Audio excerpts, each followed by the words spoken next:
This is Jack Carr, and you are listening to Son of a Blitch.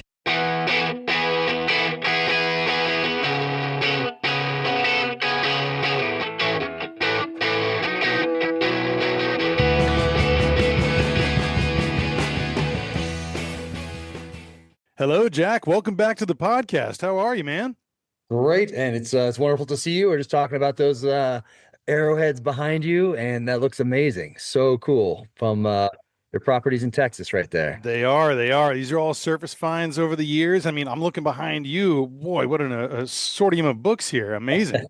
Yep, I mean that's the foundation for everything. That's right. That's right. Well, my cornerstone of my foundation right now is your books here. We've got 8 on the shelf. The 9th one's coming out. Cry Havoc soon, but I want to get into chatting with that. But I really want to dive into the Terminalist. Dark Wolf airs August 27th. Man, this is kind of the prequel story telling a little bit of the history of Ben Edwards. Why don't you just dive in, give us a little taste, a little plot synopsis there for those who may not be familiar.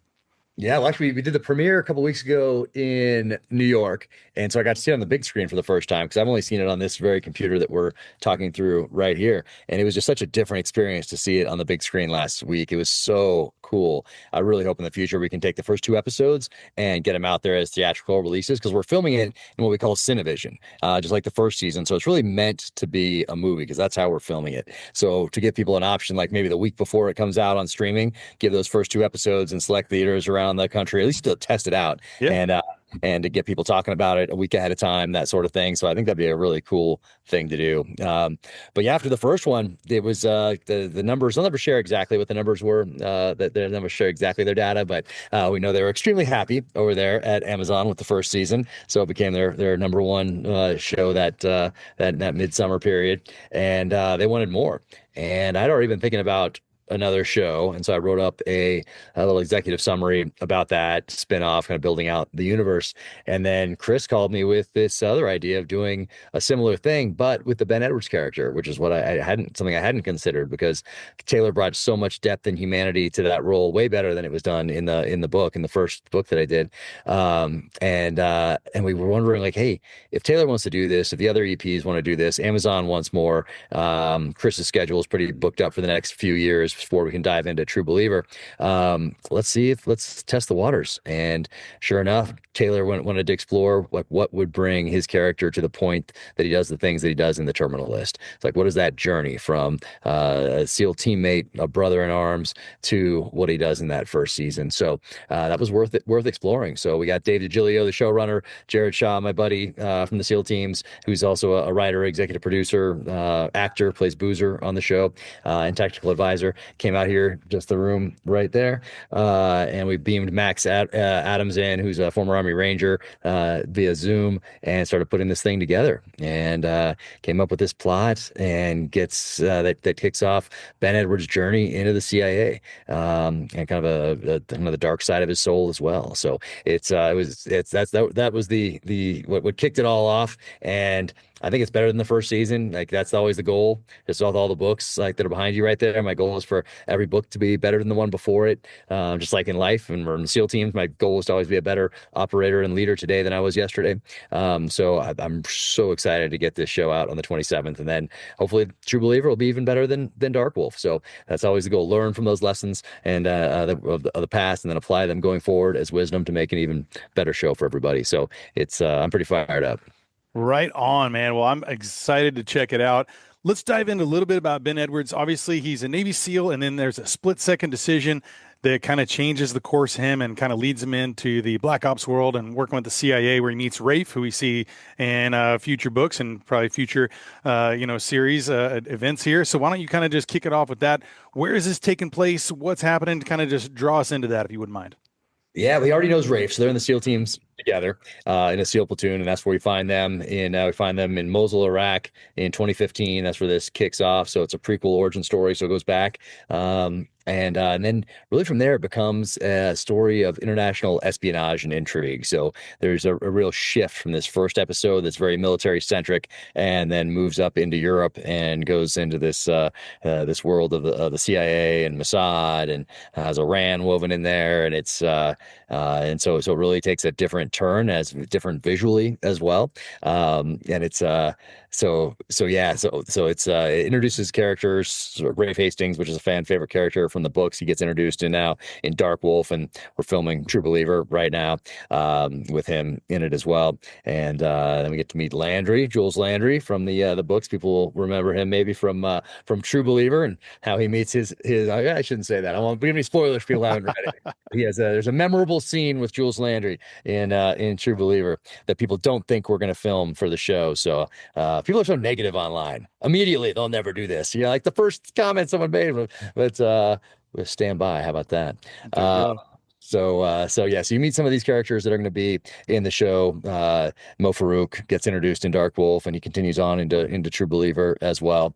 And we've really become like a family. It's crazy. It might be trite to say that, but I have people that have come up to me on set who've been involved in hundreds of Hollywood productions, and they say that they've never felt like this on a set before. And we all hang out afterward. We all go to dinners, go drinking together, go play sports together, work out together, and it's really cool. It's really a really special thing and that's all really due to Chris Pratt and David DiGilio, the showrunner, Antoine Fuqua, who set this tone that really makes everybody want to bring their A game, because they know that they're getting taken care of, and it's really really cool to see.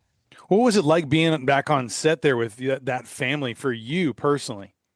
Yeah, so it's everybody wanted to get back together, and we made it happen, and it's just like a continuation. I actually conflate now. So first season, Dark Wolf, and now True Believer that we're filming for about the next 2 months probably, and then we go into post production on that. Should come out next summer. You never really know. I don't have a date yet on that, but I would guess it would come out next summer. And so now I conflate between the two, because it's the same essentially cast crew. You bring the same people, same armorers, same like costume people, makeup people, like they want to be part of the show, want to stay with us, which is so cool. So it's awesome to be back together. We have so much fun, and everybody wants to make the best show we possibly can, and that's really the goal. And I just feel so fortunate that we put such a good solid team together. Really couldn't imagine it being any better than it is. Well, one thing I wanted to talk to you about, like that team, is that it's comprised of a lot of veterans. I mean, this whole series like a love letter to the men and women of service, and I've heard that said before by many of the folks who are involved. But you guys give back so much, and there's so much involvement with veterans. I think it's 5 of the 7 different episodes are written by veterans, including yourself there. Thank you for your service. And I wanted to kind of dive into that as far as the involvement of veterans and making sure that there's a level of authenticity that's like no other on set, because that's something that people talked about in the original Terminal List, about how authentic and amazing it was for people of service to see that and know that you guys took the time to make it right. Yeah, it's not a documentary, obviously. It's completely made up. It's fictional. But if you get those details right, so that people who went downrange to Iraq and Afghanistan, or people who are, let's say, police officers or firefighters or EMS of some sort, they can see that you got the details right, so that even though they know the story is fictional, they're not pulled out of it because they see someone like covering their buddy with a finger on the triggers or going through a door or something along those lines. So we really try to get those details right, try to get the mindset, in this case of modern day warrior, right, and make that authentic. And if you do that, then that fictional story springs from that foundation of authenticity. So that's when we say it's authentic, that's really what we're going for. And we try to go for about 80% authenticity, 20% Hollywood hot sauce, as Chris Pratt likes to say. Because you have to move that story forward. You have, in this case, 7 one-hour episodes. Each one of those episodes has its own arc, and then there's an overarching arc throughout the whole thing. You have constraints for budget, for actor availability, locations, like so many different constraints there, which is very different, obviously, than writing a book where there are no constraints at all. You can do whatever you want. So it's really cool to see it all come together. And I walk into it as a student. I'm always a student. I'm a student of warfare before. I'm a student of these mediums now. And like I said, we're wanting to make the next show better than the one before it, make the next book, Cry Havoc. That one comes out October 7th. Make that better than the one Red Sky Morning that came out last spring before this one. So it's always the goal for all of us. But getting those details right on the authenticity piece, that means a lot to everybody that's involved. So we really spend a lot of time on that side of it. And I'm sure someone will take a screenshot somewhere that'll have something wrong, but it's not for lack of effort. That's for sure. Oh, indeed. Well, I also wanted to talk about another veteran related thing. I saw recently a video with Chris Pratt, Taylor Kitsch talking about the Brain Treatment Foundation, Valor Mission Project. I know you've done a lot of work with the Best Defense Foundation. You guys are giving back in a lot of those ways too. And if you want to talk a little bit about that and maybe some of the personal, groups that you support, and maybe mention about the Best Defense Foundation having World War II vets at the premiere as well, because I know that is just a phenomenal thing. The Greatest Generation, absolutely by far. Yeah, that was really cool. So we had the first season also, Terminal List, when that's premiered in LA in 2022. We had veterans from World War II there. I've been involved in the Best Defense Foundation for the past few years now. My daughter's been involved. We've I got to take her to Pearl Harbor. That was the first one that she went to, and then to Normandy multiple times. She went to Market Garden, Netherlands, taking World War II veterans back to the battlefields on which they fought. And it's a really cool thing to see, especially them interact with her generation, because when she first did it, she was 15 or 16, and she's helping get these guys in and out of their wheelchairs, getting them on and off the buses, making sure they're taking their medicine, making sure they're eating, getting into their rooms, picking them up from their rooms, getting them down to the buses to go to the vents. So it's really cool to see her do that and then interact with them in a way where she's totally engaged, no phone, and have someone who's 100 years old telling someone who's 16, 17, 18, 19, and now 20, what it was like to come off a landing craft while they were sitting there on Omaha Beach, and them being able to point out to her where their landing craft was, where they ran at the base of the cliff. And that's, they won't be around for too much longer. So to see those passed along as a dad, it's like, it makes me very, very proud to see that. So to have these guys at the premiere also was so cool. And some of them came to the after party to see these guys there, 101, 102 years old, at the after party. It was just so cool.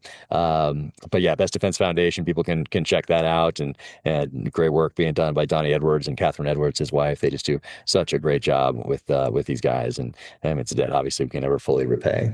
Yeah, well, you guys honor them well, and it was, I'm sure, an honor to be spending more time with them every single, experience you get. I was wanting to know about another experience. Is there another cameo that you have in this show? Because we know that you were in the first one. What about this one? Give us a little teaser here. Let's see. I say keep your eye out. Keep your eye out. Maybe more than once. Oh, all right. Maybe. Yeah. You have to have a sharp eye. Yeah. Good deal. I can't wait to check that out. You mentioned True Believer. That's the second book in the Terminalist series that you wrote. And I know that Chris Pratt was talking about his enthusiasm for it, the beginning stages of filming in Africa. Where all is that going to be filmed? I know you said you're in the middle of production now. So where are you guys at the moment? I think you just flew in from doing that to do the UFC 319 with some of your buddies. I know LaMonica was there and Taylor there, and you guys were one of the sponsors there of the event. Why don't you walk us through a little bit of that travel? Because I know you're still kind of getting back and set here. Yeah, that's great. We started filming in March, I think. And 3 different countries so far, like a fourth coming up here on it for True Believer. And so going global with this thing. And I saw the first episode the other night because we filmed it obviously a few months ago. So you start getting these things in before you're done filming the whole series because it takes so long to do these. So I got to watch that the other night, and it is awesome. There's hardly any notes. Like I see hardly any edits in it. But we'll make some, we'll tighten it up, I'm sure. But I think it's good to go as it is. It's so good. I'm fired up for people to see that. And like I said, that should be next summer. Oh, I'm excited for that one as well. Can't wait to see this continue on. And continuing on, you got your 9th book about to come out, Cry Havoc, October 7th. Why don't you walk us a little bit of that? Because I know in this, we're kind of getting the origin story of Ben Edwards with Dark Wolf, and there's a little bit of an origin story here with Tom Reese, James Reese's father, as far as Cry Havoc, and I want you to kind of lay that out. Give us a little synopsis. Where are you bringing us there in 1968, and let's roll with that. Yeah. So the book was supposed to come out in June, and that's coming out in October now because I didn't really anticipate how much extra work it was going to take, how much extra time it was going to take to write every sentence through the lens of 1968. So I didn't want to have this benefit of 50 plus years of hindsight and incorporate that in a different character's perspective on events in 1968. I really wanted to have their life experience up to that point, no matter what they were, whether you're a GRU agent from the Soviet Union or you're a French doctor working inside Saigon, or you're somebody in Mac v Sog, or you're a businessman in Saigon, whatever character you are. I wanted your life experience up to that point in 1968 to be the only perspective you'd be able to give on an event, or take to a certain problem set. So that ended up taking a lot longer than I expected. But the first review came out this morning on the Real Book Spy, so people can check that out. And it's a good one. So you never know till you get it out there. I mean, you pour your heart and soul into these things, and you never really know until it gets out there. But his review is amazing. Says it's the best book of the year, and just couldn't be more humbled by the review, and thankful for it as well. But yeah, 1968 Vietnam, Tom Reese, Mac v Sog. It's really an espionage story that's set in Saigon, 1968. So it's I haven't really seen that done in a while. So there's some inspiration for it comes from The Quiet American by Graham Greene, and there's a couple other ones out there. Tears of Autumn by Charles McCary. And so those kind of ones, but they're older. They're from the ones from the 50s, ones from the 70s, right there. So it really hasn't been done in a while, and I wanted to really set an espionage story in the past, and not just in Washington or Moscow, but in Saigon, so in really the hot zone of the Cold War. And yeah, I couldn't be more thrilled with how it came out. And but it really turned into more historical fiction, because it took so much, and you're not just making it up. It's not contemporary, so you have to go back and look at the names of streets, and now they've changed. Or what were they when the French took over, and what were they when now in the, if I'm looking up something, oh no, this is from post 75, so like that's not right. So I have to. It took a lot of time, but yeah, I'm fired up to get that out there. And from the very beginning, I made sure that I put in or I hinted at compelling characters that people would want to read about later. So mainly the Reese family and the Hastings family, Rafe Hastings' dad and grandfather, and James Reese's dad and grandfather as well. So I wanted to have options to explore these different family lineages out there. And so this is the first book in something like that. And for how much time it took, I don't know. It might be the only one. I'm not sure yet. That took a lot out of me this last year. But yeah, out there October 7th, and yeah, I'm fired up. Well, and it's right on the heels of an actual historical book you wrote, Targeted Beirut, there with James Scott. And I know that was well received, and that's something you've talked about maybe doing a little bit more of. I know you've got so many irons in the fire. Have you started to work on the next book with him, or a next historical book in that realm? I'm just kind of curious what that looks like. Yep, working on it right now, and yeah, doing the interviews for it right now. I haven't announced what event it is, but yeah, we're well underway. And I don't know if it'll come out in 2026 or 2027. It all depends on how long it takes to do these interviews and go to a couple places, walk some ground, and then get the story together. So we'll see. But 2026 or 2027 will be the second in the targeted series. A lot to look forward to. When we were talking about Cry Havoc a second ago, I wanted to make mention too. One thing that you do that is you're supporting local bookstores, independent bookstores, by having a signed and shot through edition. Can you tell people a little bit about that and where they can go on your website to go ahead and order those? I got my copy reserved. I can't wait. I love having anytime that they've come out. I love supporting local bookstores. I think it's super important. And yeah, if you just want to go ahead and plug that if you wouldn't mind. Yeah, it started during COVID when everyone was locked down, and these smaller independent bookstores were locked down to foot traffic, essentially. So I was trying to think what I could do to help support them during COVID. So I started with these book plates, which for those listening or watching, they're essentially large stickers that you sign and put into a book. And I had some artwork done on those, so you could only get them from these independent bookstores if you wanted them. So kind of make a collector's thing, give people an incentive to go to these independent bookstores, even though it might take a couple extra minutes, and rather than hitting the easy button on Amazon, that's obviously very quick, but you can't get one of these things there and Amazon. So did that. Everything sold out right away. Did that again for the next book, The Devil's Hand, and then the one after that was In the Blood, and that's really a sniper-centric novel of violent resolutions. That's what that was the theme that guided that writing process, and so I decided I'd do something different for that one because it was a sniper-centric book, and wanted to shoot through a title page. And Simon & Schuster had never done something like that before, so they sent out a bunch of paper that's the same thickness as a paper that gets bound into the book. And then I did some experimentation with different calibers and how many of those I could put together to shoot through and then sent them back to Simon & Schuster, and they did a test run and to see if it would muck up the printing process or not. And so figured out what calibers work, how many pages I can stack together. So I stacked 50 together, put them between two pieces of cardboard, wrap it really tight, and then in this case I shot through it with a Carr 15, a clone from Colt. So it's the same type of a rifle that the guys used primarily in Mac V SOG in Vietnam, going into Laos, Cambodia, and other places as well. So shot through those title pages and signed them and sent them back to Simon & Schuster. And now the independent bookstores that are linked on my website are the only places that you can get those. So it's just a way for me to continue to support those independent bookstores that are really up against it when it comes to kind of the to Amazon and all the distractions that are out there that are keeping people from reading today.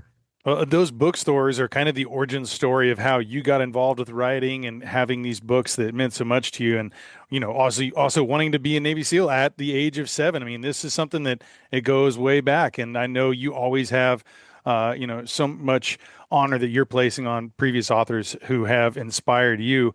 And, in that kind of makes me think about like legacy. And that's a question I had for you. As far as how you view your legacy, I mean, obviously your years of service, your years of writing, all the different stories you've brought together, but just kind of maybe tell me, is that something you kind of think about on a day to day? Is that something that comes to your mind? And, seeing all these different authors that you paid homage to, what is it about your thoughts about what you're leaving behind for others? Yeah, I don't really think about it in terms of legacy. I think of it in terms of improvement, doing it better for the next book than the last book. So, and just doing it as good as long as people want to keep reading them. Just continuing to write, to branch out into the nonfiction. There's a couple other things I want to branch out into as well, and just keep building. So for me, really, it's more about building than it is really thinking about legacy. But also, I do think about creating readers because it was so influential on to me in my life and instrumental in what I did in the SEAL teams and beyond. It all really comes from a foundation of reading. So today, when there are so many forces out there that are keeping people from reading, especially younger kids, and it's those formative years, let's say between, I don't know, 8 and 18 or 8 and 20 or 10 and 20, like somewhere in there, that kids just aren't reading now. They're not even watching TV and going to the movies really anymore. It's a different thing. It's all through this distraction device called the phone, which is now doing our thinking for us, of course, when we're talking about AI and where that's headed. So just trying to bring people back to the analog way and to books and reading, because really that's for me, that's been the foundation of all of this.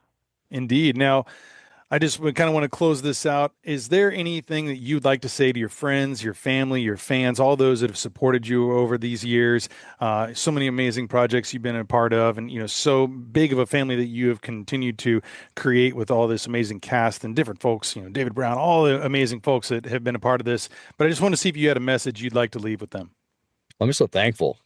First off, I feel extremely fortunate and try to be thoughtful about all I do. So it's not, it's not just the books today. It's the podcast, and it's a blog on the website, and it's a social media post, and now it's TV shows, and now it's the nonfiction, and there'll be other things in the future, hopefully. But I try to be thoughtful with all of it, and for whatever reason, there's an audience there and a readership there, and I just feel extremely grateful to anybody who took a risk on me early on as a new author, especially with all these other distractions out there, and then told a friend, because really that's what did this right from the get-go. There wasn't, I wasn't on Joe Rogan right out of the gate. Chris Pratt didn't mention optioning the show right out of the gate. I wasn't on Tucker's show out of the gate. That took a few years for anybody to say anything or to have me on any of those shows. So it was really grassroots from the beginning. It was, posts that I'd put up, or somebody picking up the book and telling a friend, whether it was at work or a family member at the dinner table, or somebody putting it on their social media and saying to their 10 followers that they just read this book and really liked it and recommended it. And maybe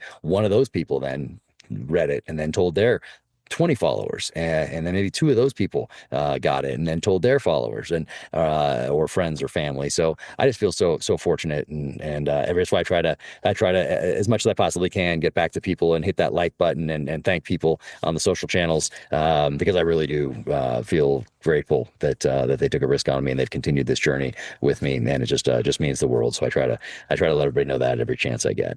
Well, it comes through. I think a lot of the people really appreciate that you are reaching out and, making that comment, putting that thumbs up. It means a lot to those folks who take the time to, spread the word. I think it's a wonderful community there. Leaving on that, you did mention the podcast, and I wanted to talk about that real quick. Danger Close. Why don't you tell people where they can go and find that? And then also, what is the website they can go to learn more about all the projects going on, if you wouldn't mind sharing that in your socials? Yeah, officialjackcarr.com. That's the website. Try to keep that updated with blog and keep it updated with what's happening with the TV shows and everything else. There's a merch section there as well that people can go to. They can hit the podcast there as well. It's on Apple, Spotify, and on my YouTube channel. It's all Jack Carr USA on the socials and on YouTube. So that's all there. And podcast is once a week, and try to highlight as many authors as I can and just interesting people that I want to talk to. But I'll tell you what, it's a lot of work doing, as you know, you're doing one. It's a lot more work than one would think. And I've read every book for people who have come on thus far. So I think in 2026, I might have to take a little different tact with it because there's so many writing projects that I want to do. And I got a little behind this year. And I think a lot of that is the podcast. And as much as I love doing it, I think I'm gonna still do it, but it might take a little different format going forward, or might scale it back a tiny bit just because there's not enough hours in the day, and I need to figure out how to write and maybe get a little sleep at some point. Sleep? What's that? Yeah. Well, Jack, thank you so much for joining me again. It's always an honor and a privilege. And make sure everyone go and check out Terminalist Dark Wolf, August 27th, Cry Havoc, October 9th, it is? October 7th. 7th. And I can't wait for everyone to check those out, and I'll have all the links below so you guys can order your sign through shot editions.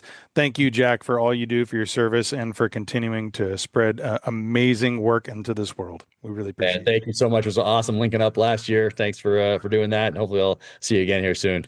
Absolutely, man. You take care. Thanks again. Take care. See you.